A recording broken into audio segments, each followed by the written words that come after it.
so this second session is on understanding your autism and marketing your strengths. So this particular session is going to touch on neurodiversity as a competitive advantage, some of the misconceptions around autism, the strengths of autism within the workplace and the benefits of a neurodiverse workforce. We're going to do a little activity on what your strengths are. So for those that have just logged on, if you haven't yet got a pad and paper, might be handy just to jot down some notes when we come to that. And then we're going to look at actually how do you promote your strengths. All right, thanks, Michelle. So we might go to the next slide now. Dun, dun, dun, dun. Is that slowly loading? Is it loading or? It is. Oh, I've got a yellow screen actually at the moment. Let me just jump forward, Kate. Thanks, Michelle. There we go. We've just missed one slide, or we'll leave that one, shall we? Because it's not loading. Maybe it was loading, Kate. Oh, I don't know. Well, I'll talk to it anyway. What this slide was going to show you was very important. This particular slide was going to actually highlight neurodiversity as a competitive advantage. And again, earlier on in the chat this morning, actually, we started to talk about this a little bit because it actually is a really exciting time for us at the moment, because I guess the concept of neurodiversity as a competitive advantage is starting to be talked about a little bit more. I've been in the autism space now for about 8 years, and it's exciting because businesses are actually proactively coming to us now wanting to know more. Whereas when I first started within this space, it was me cold calling, approaching companies, really trying to do the hard sell. But now, you know, regularly they come to us. And as Michelle said as well, we've got employers that have engaged with us previously that are coming back from repeat programs. And these are some large, big name organisations as well within Australia and global organisations. And I think that says a lot too. So for me, it's no longer just about ticking the disability box, the quota, whereas, you know, and I'm not saying that's not important. Absolutely, businesses should be held accountable. But what is exciting now is it's actually being seen as a competitive business advantage. So yes, they can tick the disability box, so to speak, but they're actually realising that they need new talent, and that they actually need to access what we call the autism advantage as well. You know, individuals such as you, if you're on the line today and you do recognise that you're on the spectrum, you know, what we're going to talk about is the fact that you can bring so much to so many roles, and that you do often possess talent that, you know, perhaps, as I said earlier, the average neurotypical person doesn't have. And the more prospective employers know about autism and how it affects individuals, the more likely they're going to be a viable choice when seeking candidates. So I guess we're going to talk a little bit about the stigma that comes with autism as well. Much of the stigma around autism comes from a lack of knowledge. And again, I think that's slowly starting to change at the moment, because employers are becoming better developed, better aware of how to actually support their autistic staff as well. And part of breaking that stigma is altering the way employers think about autism, and education is the key. And again, that's something that Specialisterne is really passionate about. Often before employers actually, I guess, commit to running a program with us, often we're in talks with them 1 to 2 years minimum in advance about actually helping them make sure that their culture is in place and ready to actually support neurodiverse talent as well. And I think that's where you two can all actually play a key in promoting this, and actually taking the time to discover your own strengths and actually celebrate the fact that you're on the spectrum and the skills that you can bring to the workplace. So on that note, we might go to the next slide, which touches on some of the autism. Sorry about that. That's all right, sorry. I like talking to a bright yellow screen. And I insisted to Kate, I'm like, oh no, we'll use I'll do the screen, I'll do the. No worries at all. Look, autism misconceptions. So again, earlier we started to talk about, if you were there for the little question and answer at the beginning of today's presentations, about some of the things. Sometimes it's quite frustrating. I'm sure that you've heard one or all of these particular statements at some time in the past, because there really are so many misconceptions about, you know, autism within society. And these do just present, you know, just a few statements which you might have heard, which are completely untrue. So just reading some, for example, you know, you might have heard statements like, we're all a little bit on the spectrum. Autism only affects females. I think Ellen was mentioning that earlier as well. And also, it ties in with what Michelle was saying. Individuals on the spectrum can only do IT. And again, that's something that, you know, Specialisterne is quite passionate about breaking that stigma. Yes, we have filled quite a lot of roles within IT. We do refer to IT as a safe landing space. So particularly when we're piloting for the first time a program with an organisation, we know that if we have IT roles, we're going to get that fantastic fit, because a lot of our candidates are or do have a really strong, intense interest within certain areas of IT. And that is the reality, but we're not saying it's only IT. We do have amazing candidates come through that, like we talked about earlier, that can pick up multiple language, that are highly creative. And I think that was what was really exciting about that agriculture project we did with Sunpork Farm and the piggery as well. And, you know, similar that Michelle mentioned, you know, the New South Wales Public Service program we ran, yes, it again had some IT roles, but it also had roles within the finance area. It had these lab technician roles. It had project officer roles as well, which, you know, required someone to do quite a lot of communication face to face and so forth. And I think that alone starts to just bust some of these misconceptions. And again, you know, I'm sure we've all heard of at some stage, you know, the movie Rain Man. And Rain Man was brilliant because it really catapulted autism into the mainstream. But in saying that, you know, Rain Man was a savant, and a savant affects about 2% of the autistic population. And perhaps, again, that only furthered some of these misconceptions about autism. But I was grateful that it got people talking about it, which is a positive thing from that perspective. So we might go to the next slide, please, Michelle. And we're going to look at something on that slide. Thank you. We're going to look at some familiar faces. So do any of these faces look familiar to you?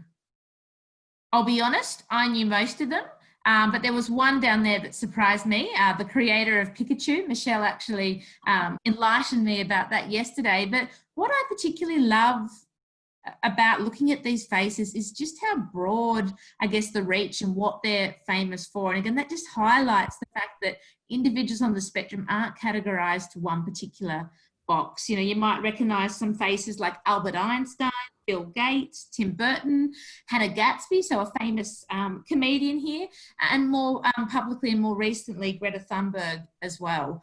But a lot of these individuals have openly spoken about the fact that they do recognise that they're on the spectrum.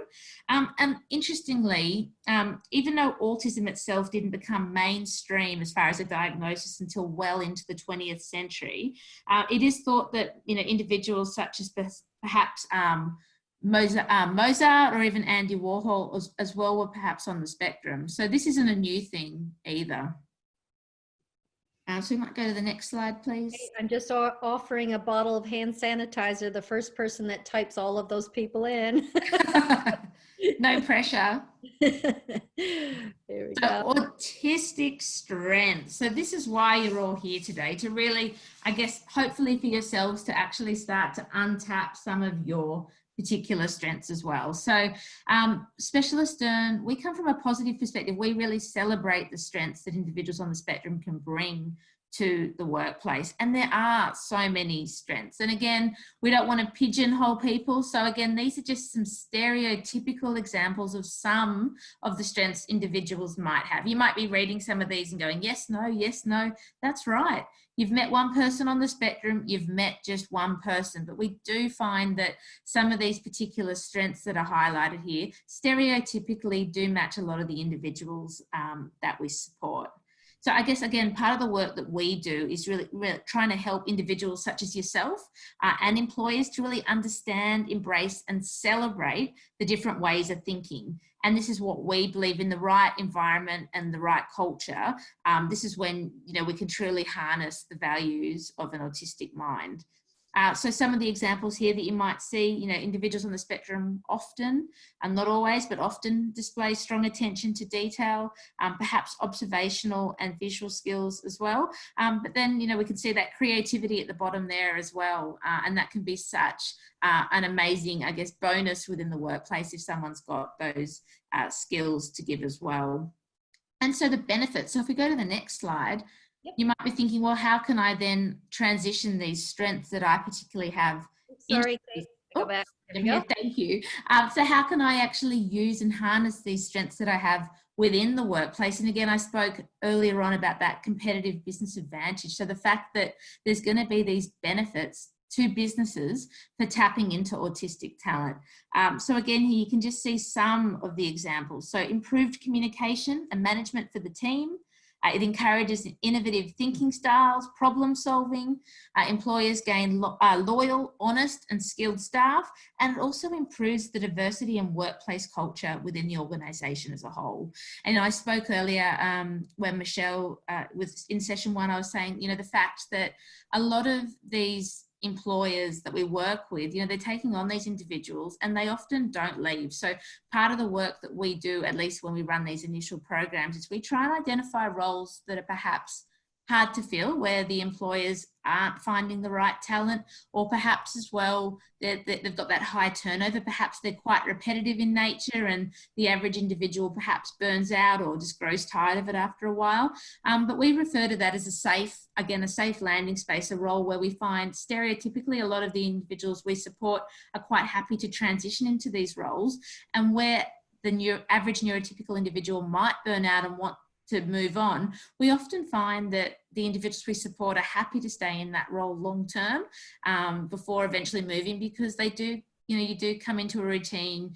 They often do become absolute experts within those roles as well, and feel quite comfortable, engaged, and that ends up being a massive bonus to employers as well.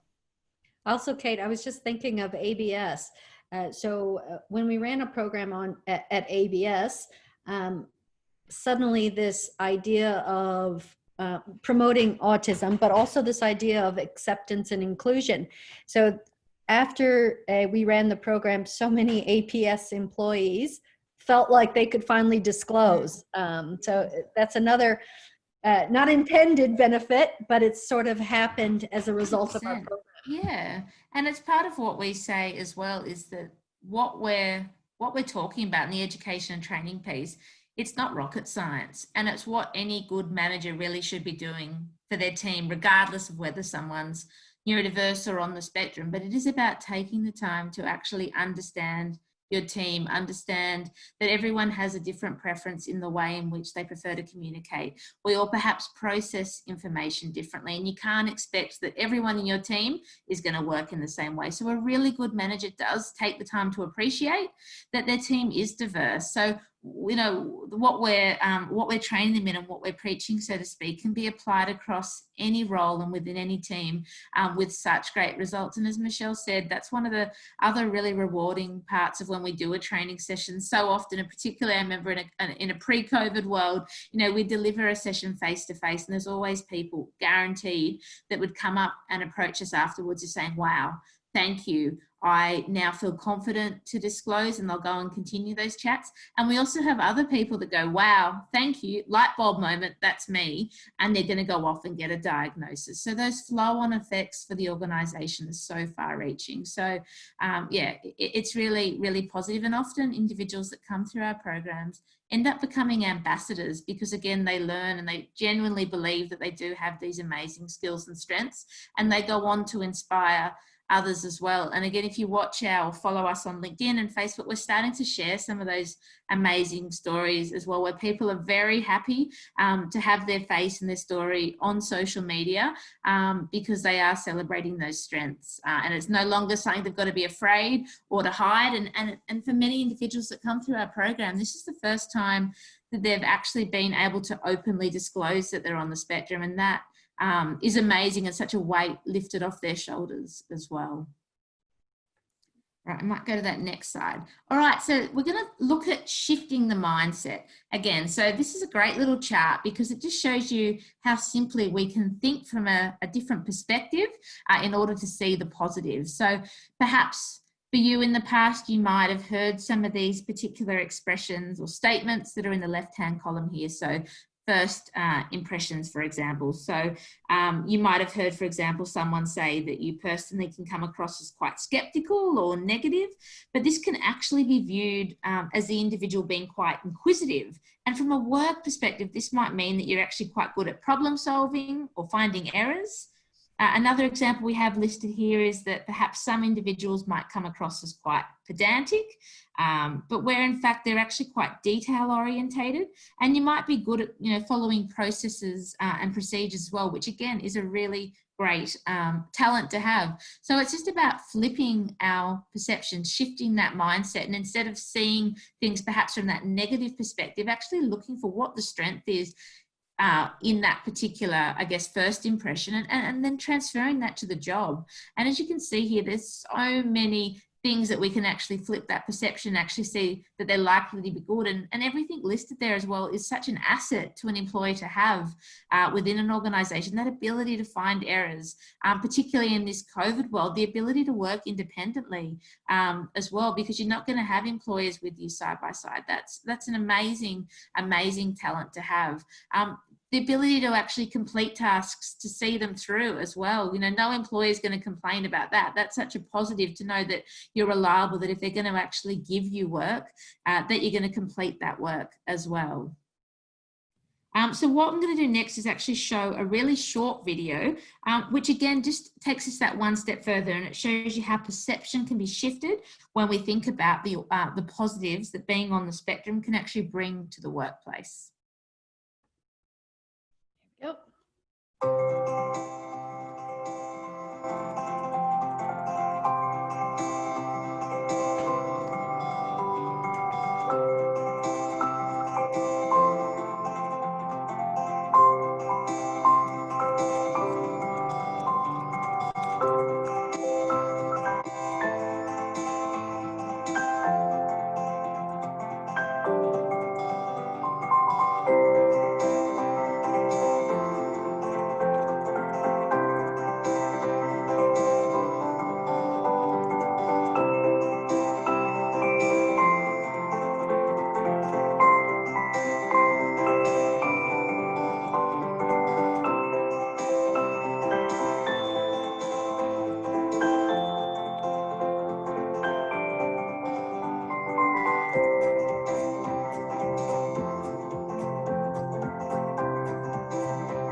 Thanks, Michelle. So I'm not sure if you've seen that before, but to me, that's just such a powerful example of, I guess, initially, I guess, for ourselves as well, the fact that we can be a little bit negative and not realize again that if we flip our own perceptions as well, we actually do have some amazing strengths that we can harness and bring to the workplace as well. So this is the activity that I mentioned. So what I would love you to do, if you have got a notepad handy, or perhaps, for example, I can just see Julie's asked, is that video on YouTube? Yes, it is. So you can certainly look up. Beg your pardon? Is it on YouTube? It is, yeah. I coincidentally only just came across it the other day. I was looking at something on the Specialisterne Foundation LinkedIn page, and they'd reposted it a little while ago. But if you just do if you just Google or put into YouTube, I think Specialisterne Foundation, you'll find a whole heap of interesting videos. You can even hear our CEO Thorkel Sonner talking at the World Economic Forum and so forth as well. There's some, it's warning, it's a time waster. You'll be looking at video after video. It gets quite addictive, but there's some great online videos and so forth within that Specialisterne Foundation hub as well.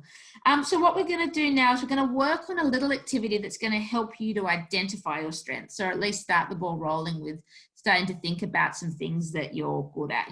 We're often, as humans, so we can so easily criticize ourselves for the things that we're not good at, but when it comes to actually talking about the things that we are good at and taking compliments and so forth, if you're like me, I think a lot of us actually struggle with that as well. So this exercise might seem quite simple, but for some of you, it might be a little bit harder. It might be the first time you've actually stopped and properly reflected, on your skills and those positive attributes as well. So if you've got a piece of paper handy, I'd like you to start to think about some of the things that you're good at, and also the things that you enjoy doing. And don't just think of it as a work perspective, just think quite literally, how do you spend your weekends? For some of you, you might, for example, enjoy being out in the garden, For others, perhaps you know, the way in which you unwind might be, you know, video gaming or interacting with people I guess in the social world from that perspective as well. You might enjoy, you know, meeting up on a Friday and doing Dungeons and Dragons, or you might be the lead or the facilitator for those types of programs as well. Just thinking, you know, what makes you happy when you're feeling really, really stressed. For example, you've had a really intense day. What's your way that, you know, that you have some me time? What's that go-to for you? Because often that tells a lot about, you know, your strengths and the things that you really enjoy as well. So I'd like you just to take some time to just jot down on some paper things that, you know, that make you feel comfortable, things that provide you with a positive experience, things that you enjoy doing where you can start them and next minute you look up and, you know, hours have ticked by. And outside of, I guess, today as well, if you have some time, you know, really encourage you as well to, you know, Google, look up some of the different personality tests that are available as well. So you can see on the screen there, we've listed just one example there, the Jung Typology Test, Human Metrics.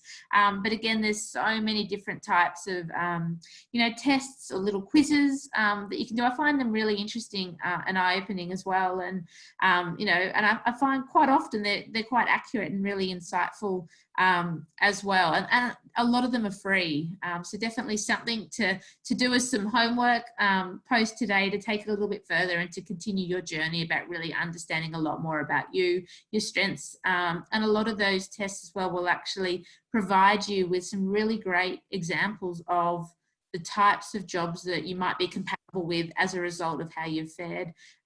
In those tests, I actually only just recently tried a few different ones and got really similar results, and they all kept coming back to the similar types, I guess, of career paths, and it was pretty accurate, so a little bit scary even. So, you know, really encourage you to, yeah, to have some fun and to delve into that a little bit deeper as well. All right, so I'll stop talking for a moment and let you scribble some down.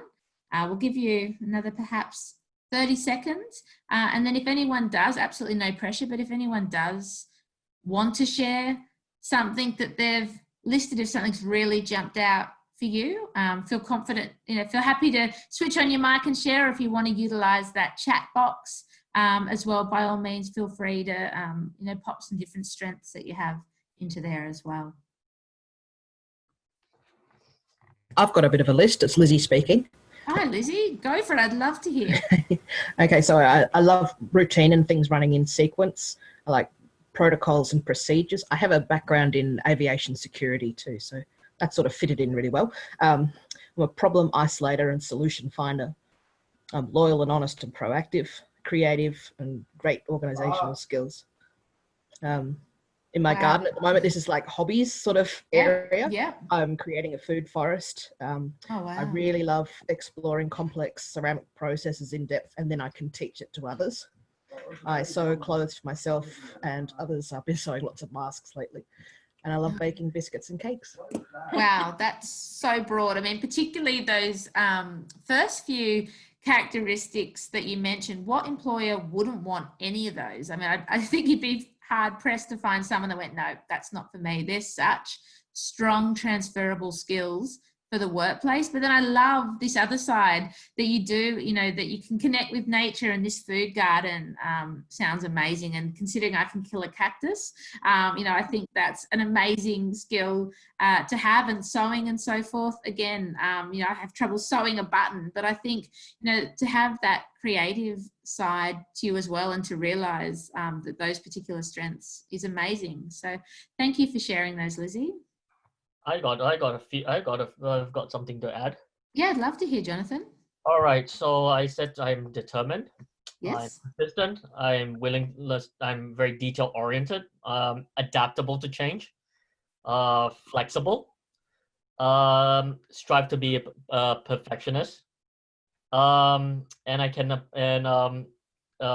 I enjoy playing music. Yes. I play violin. I've been doing it for many years. Classical violin. Yeah, and I can apply these strengths into my music. Also, I love learning languages.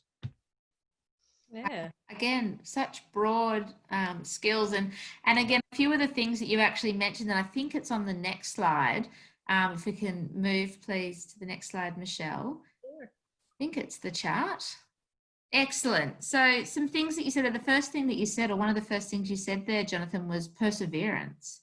And again, that is a skill that can be, you know, valued by an employer in any job. Someone that's not going to give up is so incredibly important. You also said attention to detail. I think you said reliable as well. So you can see they're some of the characteristics that I've listed here. And this just is quite generic again, but I've just listed some suitable jobs. And, you know, reliability is transferable across.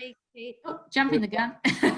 Reliability is transferable across any job. I mean, having perseverance, again, some of those characteristics are how that can actually come into the workplace. So that ability to perhaps perform repetitive tasks as well, you know, that commitment to quality and accuracy, again, of your work, and actually having a strong work ethic. So when things get tough, not giving up, or if we think of like a software testing role that we do often feel, you know, that ability to perform that task over and over and over, and then to look for those errors as well. You know, that is such an important skill to have, that, you know, for many individuals, perhaps that doesn't come naturally, or something that they burn out or grow tired of. So I think, you know, you've listed some really great and really positive characteristics there, Jonathan. I would like to also point out to everyone here, I think what needs to be mentioned as well is being adaptable and being flexible, because the world is changing very, very fast. And we are living, I mean, I don't know whether you think we are living in a globalized world, but let's assuming with pre-COVID days, the world was very globalized. So there's going to be like changes in you know, changes in the economy, changes in many things. So one needs to be really prepared for change, and also be willingness to embrace change. Yeah, great. But it's also just as important. I completely agree, Jonathan, but I think it's also important to point out that for many individuals on the spectrum, that isn't something that they are comfortable with.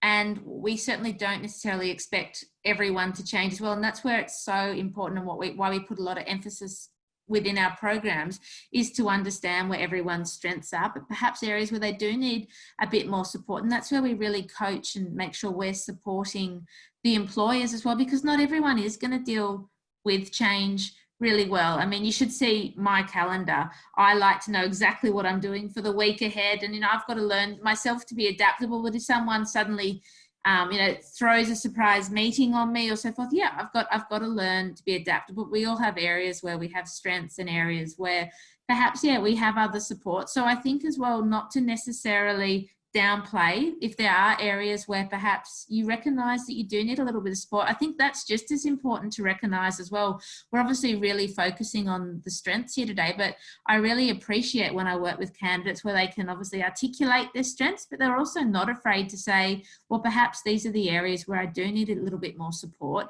And again, I think Michelle was talking in session 1 about the employment support plans, perhaps. So once an individual has come through our program, we work with them to develop tailored individual support plans. And that's where we really do, again, try and extract and you know, focus on the positives and the strengths that you have, but we also work out perhaps, you know, quite honestly and openly where some of the areas are where you do need a little bit more support. And it's not a negative thing. It's making sure that we educate and assist your new hiring manager to support you adequately. And often the changes that need to be made aren't big ones. They don't cost anything. It's just about making some small tweaks and changes and understanding how you're going to make that individual feel safe and secure and how they're going to thrive in the role. And that's okay too. And that's where it's also important to make sure that we're working with candidates and placing them into roles where they are going to cope. We're not going to put someone into a job that is going to have a lot of instability and is going to require flexibility. If someone has articulated that that's perhaps an area where they need a bit more support for, we're not going to throw you in the deep end. And again, that's why we do take quite a lot of time to make sure we get that job match right as well, to set everyone up for success. Lizzie makes a really good point. Lizzie, if I can read your point, asking for support can be really hard. I know I put it off, waiting till it's too late, and then I face a massive meltdown. That is so common. And that's exactly that ongoing support and addressing, putting into place an action plan. even just acknowledging autism already at the forefront, and Nat will talk about this in her slide. Research shows that once people know about your diagnosis, they're more willing to understand, accept, and work with you. That's not always the case, but in particular, these programs, they're signing up for this. This is exactly, it's not a big surprise for the employer, and it's not, you need this accommodation and that's it for the rest of the 6 months, 12 months. It's constantly changing. You might not know about the accommodations you need until you're in that environment. 100%. Yeah. The other thing as well is that in those support plans, we actually put strategies in place to deal with those challenges as well. Yeah, and yeah, exactly right. And as Michelle said, they're working documents, they're live documents. So many of our candidates that we've worked with, if you've never worked in an office environment or never had a job before, it's very difficult to understand perhaps what your triggers are or what the accommodations you need. So we create them, yes, but we do continually work with you as your, I guess, understanding of yourself from a work perspective evolves as well. And again, it's a really interesting and eye-opening experience. And a lot of individuals and managers said, wow, I wish, again, I had this for every employee as well. So when you leave today's session, as much as it's so important to reflect on your strengths and to continue, as I said, looking at some of those personality tests online and so forth as well, you know, don't be afraid to actually think about, you know, the areas where you need support and having the confidence, and it does flow really lovely into Nat's session as well on disclosing and so forth as well. And I guess if you choose to, the positives and what that can mean from a work perspective as well. So I'm just conscious of time. I'm just going to jump to the final slide now and I'll wrap it up. So once you have had a chance to reflect on your strengths and the types of roles that you might be suited to, there's 3 more steps. So step number 1, research businesses that either have disability or inclusion programs or who connect with organisations such as Specialisterne. Next, consider how your strengths can help a business to achieve its goals, and it's important to identify and promote these skills. And then finally, you need to identify with people in similar roles or sectors. See if you can meet with them or even use, you know, tools such as LinkedIn to try and find out more about their work. And also think about the types of questions you want to ask them. So you might want to ask questions like, what does a typical day look like? What do you enjoy about your job? What are some of the particular challenges that you might face? And you might even delve a little bit deeper and find out about what type of qualifications they had before they commenced, and perhaps even what type of training and support there is once you've actually commenced in that job as well. And once you've had the time to consider all this, you know, it is time to put it into action and to start to move forward and make those connections and so forth as well, which is exciting, perhaps a little daunting, but I think it is really exciting. And really just to, as I said, I guess, harness your strengths and start to increase your self-confidence. And just remember what we talked about at the start, that neurodiversity is a competitive advantage. And we do have these organisations now coming to us, wanting to access that autism talent, wanting that autism advantage within the workplace. And now is your time to shine. You know, as I said, we've mentioned this a few times, but if you haven't already, please jump onto the Specialisterne website, connect to our mailing list, and start to hear about some of the really exciting opportunities we have coming up.